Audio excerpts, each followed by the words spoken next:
Now, a big focus, of course, the exit polls that NDTV has been tracking. During the entire election season, the BJP stood by its target of 400 seats and crossing 400 seats, in fact, for the NDA and its slogan of Ab Ki Baar, Paar, in the face of relentless mocking by the opposition.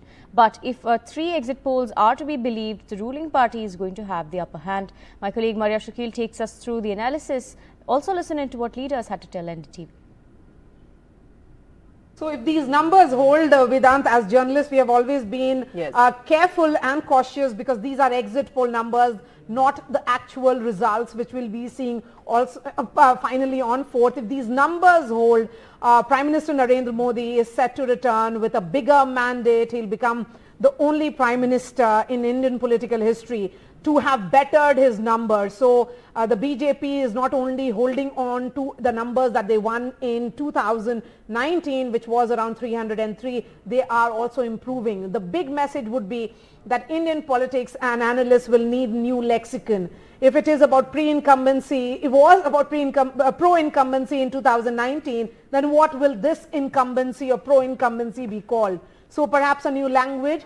Mr. Modi and his popularity remains intact. The big ideas of this election would certainly be that we have been talking about how the BJP is not really prepared to take on the regional players when they fought in the turf of regional players. Because if you look at Bengal in particular, Trinamool Congress versus BJP playing on ground, and the exit pollsters are predicting a number of 25 to 31. If that is the range, which essentially means that the BJP is prepared to take on also the regional players, be it RJD in the state of Bihar, because the exit polls are suggesting that they are in the upwards of 32, 34, which is almost closer to what were the results in 2019. And again in Uttar Pradesh, despite all the surround sound, the BJP seems to be doing really, really well, bettering its number of 2019. But again, in the look east policy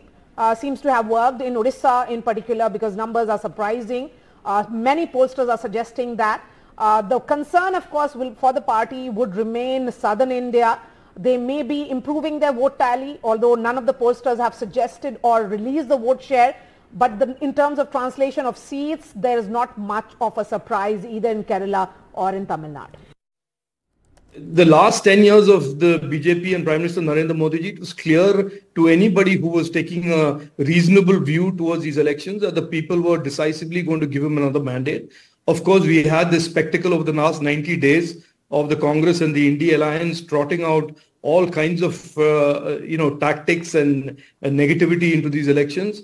And we said all along that the people of India will certainly show them the right direction and their response to this type of politics. And I think that is what these exit polls are indicating. And we will see on the 4th. I certainly believe that the results will be even better than what the exit polls are indicating when the real results come out on the 4th. Okay, but Mr. Chandrasekhar, what your political opponents and India bloc is saying is that they are at 295, and that just as 2004, when all the exit polls got it wrong, history will be repeating in 2024 as well. Well, look, it's easy to be delusional till the 4th. I think they've done a they've had a good run of about 90 to 100 days of talking utter nonsense. And the 4th will prove that they've been talking utter nonsense, including this delusional view that they were anyway close to fooling the people of India to giving them another mandate, especially after the people of India have seen what they did in the 10 years between 2004 and 2014. So there is no way that type of corrupt, dysfunctional politics the people of India will ever embrace anytime in the near term. I can't speak for all of India. I can only say from my personal experience in Tamil Nadu and visits to a couple of southern states, what worked for us was, one, the manifesto. Number two, the aggressive, assertive campaign mounted by the India bloc leaders. And three, the cohesion between Congress, DMK, SP, RJD, Shiv Sena, Uddhav Thackeray, and NCP Sharad Pawar. I think all 6 leaders worked together and mounted an aggressive campaign.